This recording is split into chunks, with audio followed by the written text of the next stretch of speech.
Bila pada hari ini kita boleh datang kepada Tuhan, kita boleh memuji, meninggikan, memuliakan nama Tuhan. Di hari Pentakosta ini, Roh Kudus tercurah dalam setiap kehidupan kita. Amin.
Dialah Allah yang layak kita tinggikan. Amin.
Di hari Pentakosta ini, biarlah Roh tercurah di dalam setiap kehidupan kita.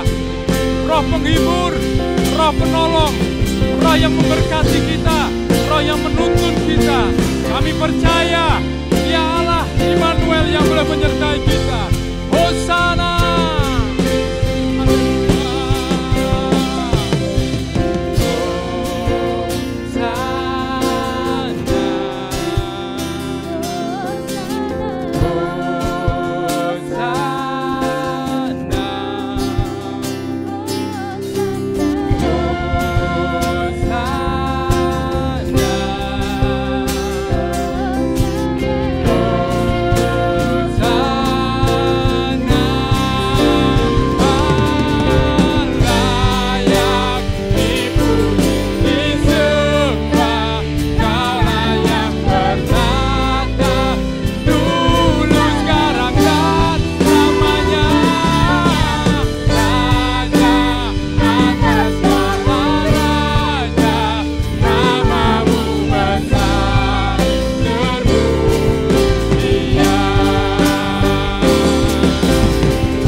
Pada hari ini kami boleh memulai ibadah kami, dan kami percaya semua yang memuji memuliakan Tuhan Dan semua yang mendengarkan akan firman Tuhan yang dibawakan oleh hamba-Nya akan diberkati berlipat kali ganda. Terima kasih Bapa, Engkau boleh pimpin ibadah kami. Dari awal pertengahan hingga akhirnya kami serahkan semuanya ini. Hanya di dalam nama Tuhan Yesus kami boleh berdoa dan mengucap syukur. Haleluya. Amin. Tiba saatnya kita akan mendengarkan firman Tuhan yang akan ditaburkan oleh hamba-Nya. Dalam Roma 8 ayat 15 dikatakan, sebab kamu tidak menerima roh perbudakan yang membuat kamu menjadi takut lagi, tetapi kamu telah menerima roh yang menjadikan kamu anak Allah. Oleh roh itu kita berseru, ya Aba, ya Bapa. Haleluya. Roh-Mu yang hidup penuhiku, mengalir dalamku. Jiwaku tenang bersamamu dalam naunganmu.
Shalom saudara yang dikasihi oleh Tuhan. Kita patut bersyukur kepada Tuhan karena hari ini kita masih diizinkan untuk ibadah khusus dalam rangka memperingati Hari Raya Pentakosta. Mari kita akan berdoa lebih dulu, mohon pimpinan dan pertolongan Tuhan. Bapa di dalam surga, di dalam nama Tuhan Yesus Kristus, sebelum kami mendengarkan kebenaran firman-Mu, kuduskan hati dan pikiran kami, urapi kami dengan kuasa Roh Kudus-Mu, berkati kami dengan rema yang berasal dari Tuhan, agar kami mendapatkan arahan dan kekuatan baru dari Tuhan. Kami berdoa di dalam nama Tuhan kami, Yesus Kristus. Haleluya. Amin. Bapak Ibu yang dikasihi oleh Tuhan, mari kita dasari kebenaran firman Allah hari ini dengan membaca kitab Mazmur pasal 105 ayatnya yang keempat. Demikian bunyi firman Tuhan, carilah Tuhan dan kekuatannya, carilah wajahnya selalu. Tema kita hari ini adalah carilah Tuhan dan kekuatannya. Di dalam Mazmur pasal 105 ayat yang keempat ini, kita diundang bukan hanya untuk mencari hadirat Tuhan, tapi kita diundang untuk mencari kekuatannya, kita diundang untuk mencari kuasanya, kita diundang untuk menikmati kasih karunia-Nya. Kenapa kita harus mencari Tuhan dan kekuatannya? Karena kita semua memerlukan kekuatan ilahi untuk kita bisa bertekun di dalam keselamatan. Kita memerlukan kekuatan Tuhan untuk kita bisa hidup benar sesuai dengan kebenaran firman Allah. Kita memerlukan kuasa Tuhan agar kita bisa menjadi saksi Kristus yang efektif, agar kita bisa mengagungkan amanat agung Tuhan Yesus Kristus. Sekarang bagaimana caranya agar kita bisa menemukan kekuatan Tuhan? Kita akan membaca Kisah Para Rasul pasal yang pertama, ayatnya yang ke-8. Demikian bunyi firman Tuhan. Tetapi kamu akan menerima kuasa kalau Roh Kudus turun ke atas kamu, dan kamu akan menjadi saksiku di Yerusalem dan di seluruh Yudea dan Samaria dan sampai ke ujung bumi. Puji Tuhan. Saudara yang dikasihi oleh Tuhan, ayat ini merupakan ayat kunci di dalam kitab Kisah Para Rasul. Tujuan dari Tuhan memberikan kuasa kepada kita adalah supaya kita bisa menjadi saksi yang efektif, supaya kita bisa membawa orang-orang yang terhilang kepada Tuhan. Selanjutnya kuasa itu diberikan kepada kita agar kita bisa membimbing orang-orang yang kita bawa dalam Tuhan itu hidup di dalam kebenaran sesuai dengan firman Tuhan. Karena realitanya adalah masih banyak anak-anak Tuhan yang hidupnya belum serasi dengan kebenaran firman Tuhan. Roh Kudus diberikan kepada kita supaya kita memiliki kuasa untuk membawa dan mengantar mereka hidup benar sesuai dengan firman Tuhan. Kata kuasa di dalam bahasa Yunani menggunakan kata dunamis. Kata ini bukan sekedar kuasa atau kemampuan, tapi ini adalah istilah khusus yang menuju kepada kuasa yang bekerja, kuasa yang bertindak. Itulah sebabnya setiap orang yang dipenuhi kuasa Roh Kudus, dia akan bisa melakukan tindakan-tindakan untuk mendemonstrasikan kuasa Tuhan. Di dalamnya adalah kuasa untuk mengusir roh-roh jahat. Di dalamnya adalah mengandung kuasa untuk bisa menyembuhkan orang-orang yang sakit. Di dalamnya memberikan kuasa kepada kita agar kita diberikan kekuatan, kemampuan untuk memberitakan Injil di tengah-tengah dunia yang semakin menolak kepada Tuhan.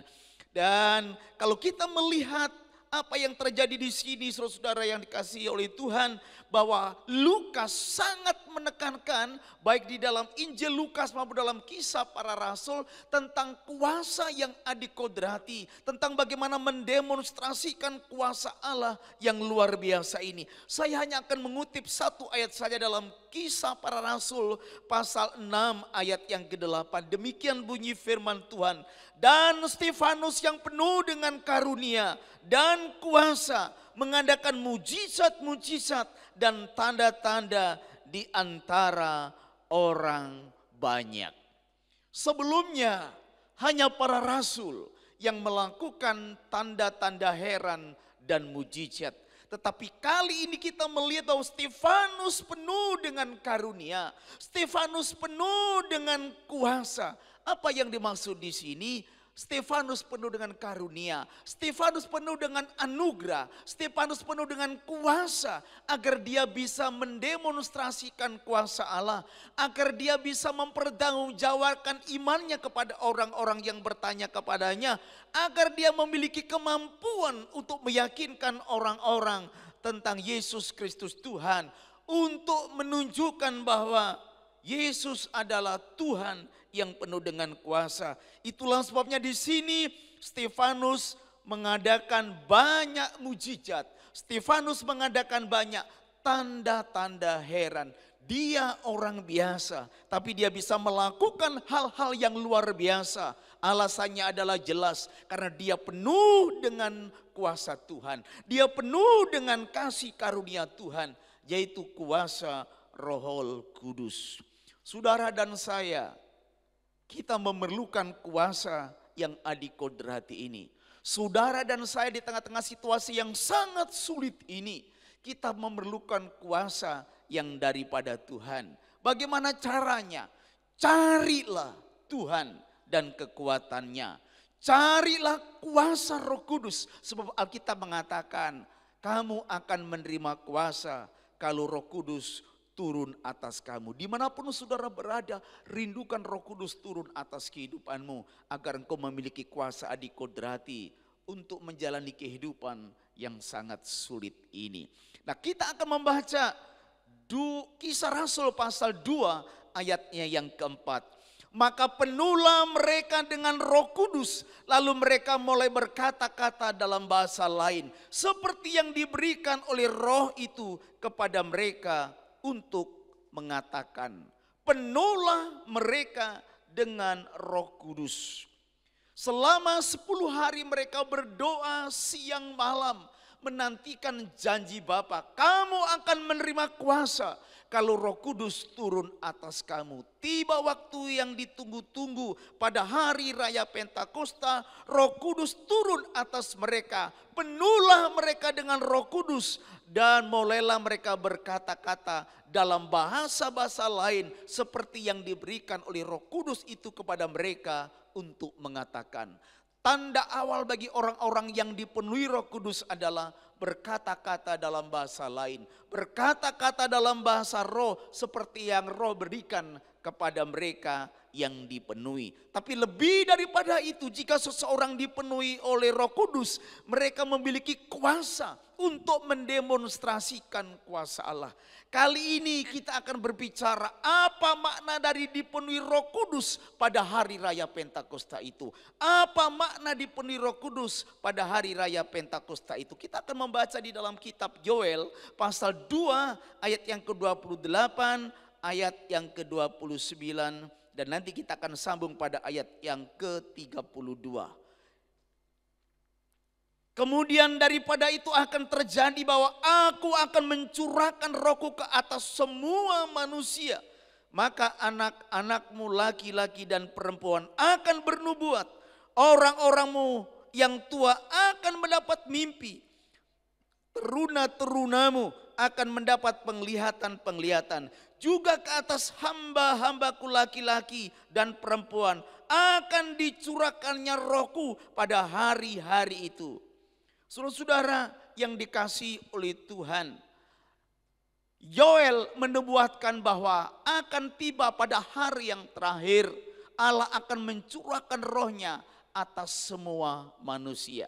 Dari hari raya Pentakosta di mana hamba-hamba Tuhan, murid-murid Tuhan dipenuhi Roh Kudus adalah penggenapan dari janji Allah yang disampaikan melalui Yoel. Saudara yang dikasihi oleh Tuhan Yesus Kristus, hari-hari terakhir itu dimulai pada saat para murid dipenuhi dan atau dibaptis ke dalam Roh Kudus. Dan sejak saat itu pencurahan Roh Kudus atas orang-orang percaya terus dilakukan oleh Allah di seluruh dunia. Dan saudara dan saya yang hidup hari-hari ini ada pada hari-hari terakhir di mana janji itu juga akan dicurahkan. Oleh sebab itu carilah Tuhan dan kekuatannya. Oleh sebab itu rindukanlah untuk dipenuhi oleh Roh Kudus. Oleh sebab itu mintalah saudara dibaptis ke dalam Roh Kudus supaya saudara memiliki kuasa dari tempat yang maha tinggi. Nah, kita akan membaca Yoel pasal yang kedua ayat yang ke-32.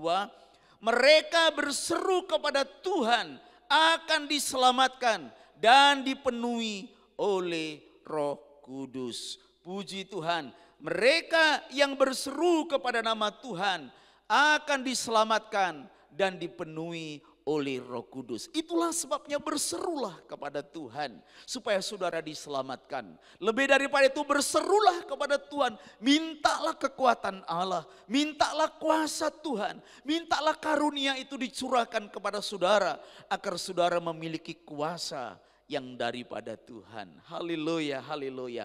Saya di depan sudah mengatakan bahwa kata kuasa dalam bahasa Yunaninya adalah dunamis. Istilah ini khusus menunjuk kepada kuasa yang bekerja dan kuasa yang bertindak. Dari kata dunamis inilah kemudian muncul kata dinamit. Memiliki daya ledak yang luar biasa. Dari kata dunamis inilah kemudian muncul kata dinamo. Mampu mengeluarkan daya, mampu mengeluarkan listrik yang bisa menggerakkan apapun juga. Dari kata dunamis ini kemudian muncul kata dinamis, dilawan kata daripada apatis. Orang yang dipenuhi oleh Roh Kudus, orang yang mendapatkan kuasa dari tempat maha tinggi, hidupnya akan dinamis. Di tengah-tengah pandemi virus corona, ada banyak kebiasaan-kebiasaan baru.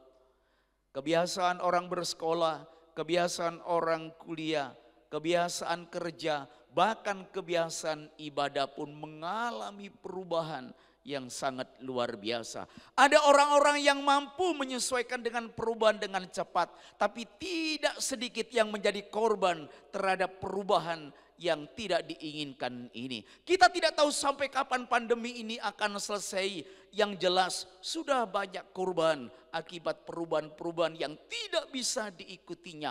Orang yang dipenuhi Roh Kudus, dia akan memiliki dinamika kehidupan yang tinggi, sangat dinamis dalam berpikirnya, dan dia memiliki kemampuan beradaptasi yang tinggi. Bukan karena kekuatannya, bukan karena kepandaiannya semata-mata, tetapi karena kuasa Roh Kudus itu membuat dia menjadi orang-orang yang dinamis. Bapak Ibu yang dikasihi oleh Tuhan, kita bisa berhasil dalam situasi yang bagaimanapun juga. Selalu ada peluang di balik setiap tantangan. Hanya orang-orang yang memiliki kuasa dari Tuhan, mereka memiliki kemampuan untuk bisa melihat peluang di balik tantangan.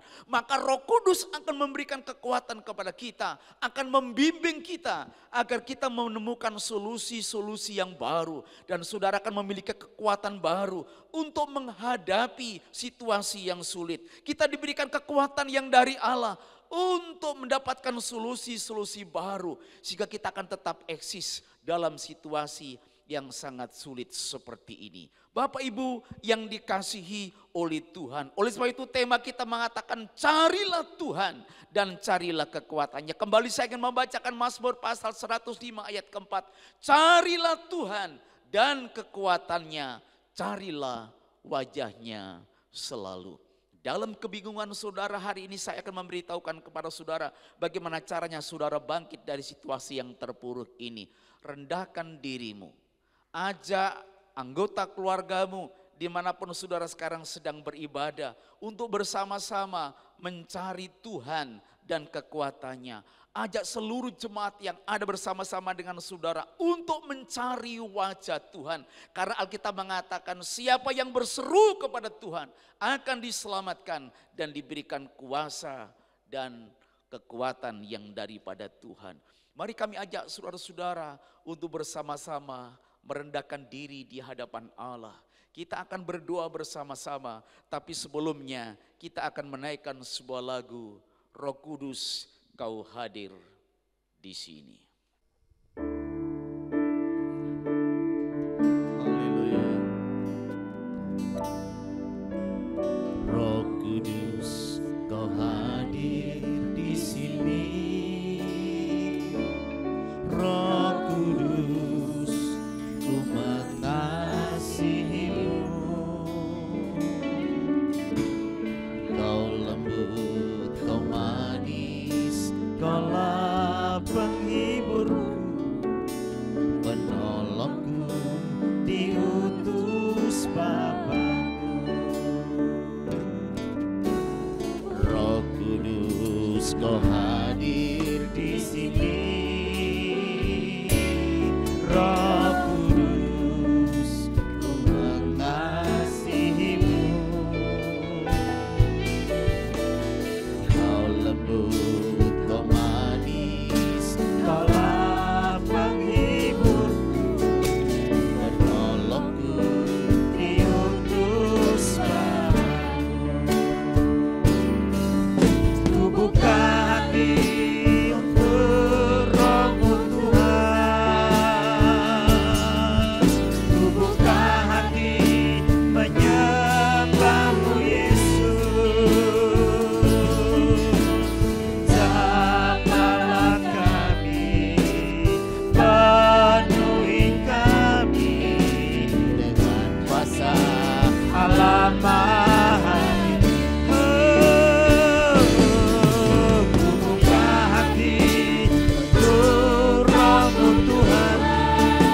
hati dan berseru kepada Tuhan.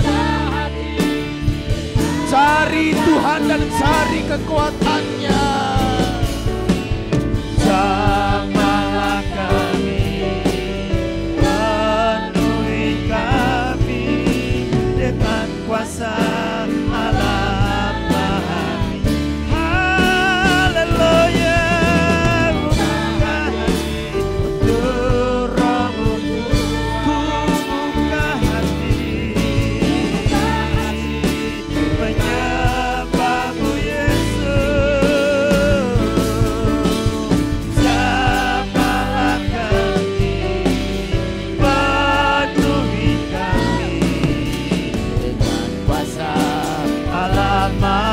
Lebih lagi buka hatimu, minta Roh Kudus mengurapimu.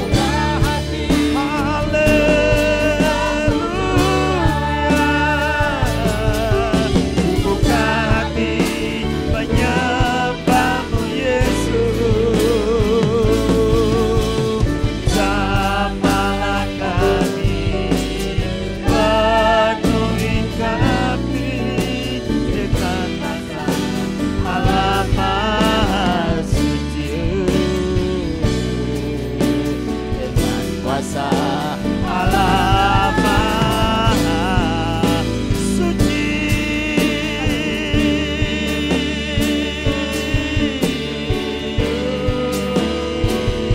Haleluya.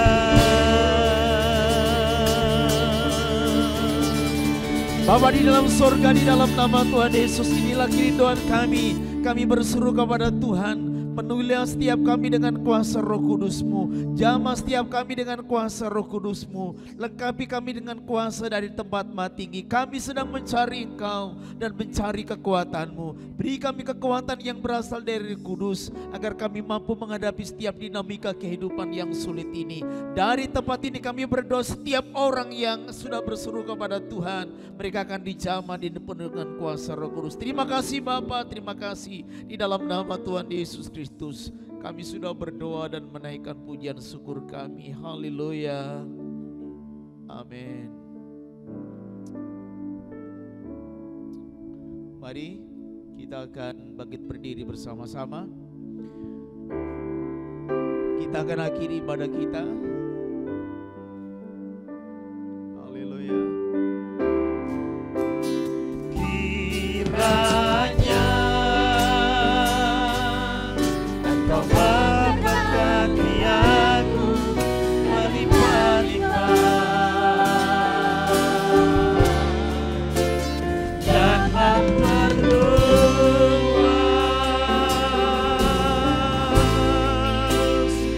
daerahku,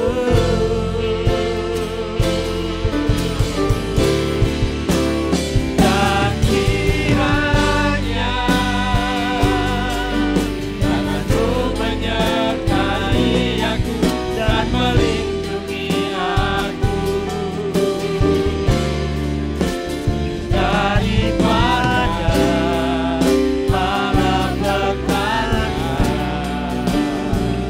sehingga kesakitan tidak menimpa aku.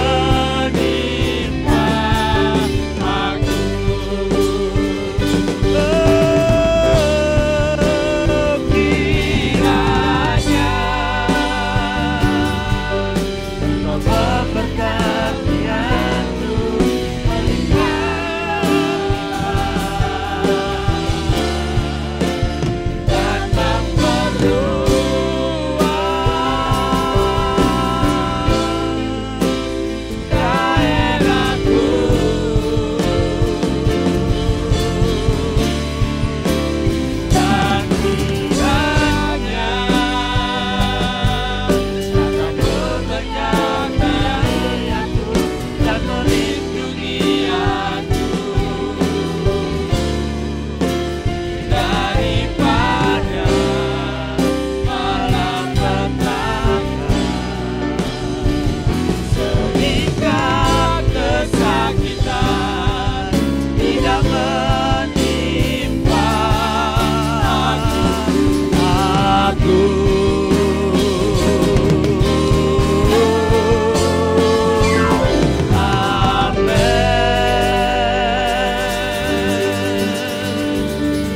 Mari Bapak Ibu angkat kedua tanganmu dan arahkan hatimu kepada Tuhan dan terimalah berkat-Nya. Pulanglah, terimalah segala berkat dari Allah Bapa di surga, cita kasih dari Tuhan Yesus Kristus Sang Putra, pimpinan, bimbingan dan penghiburan dari Roh Kudus menyertai saudara sekalian saat ini sampai Maranatha. Tuhan Yesus datang kali yang kedua. Di dalam nama Yesus kami akhiri ibadah raya kami. Yang percaya berkat Tuhan bersama saya katakan amin.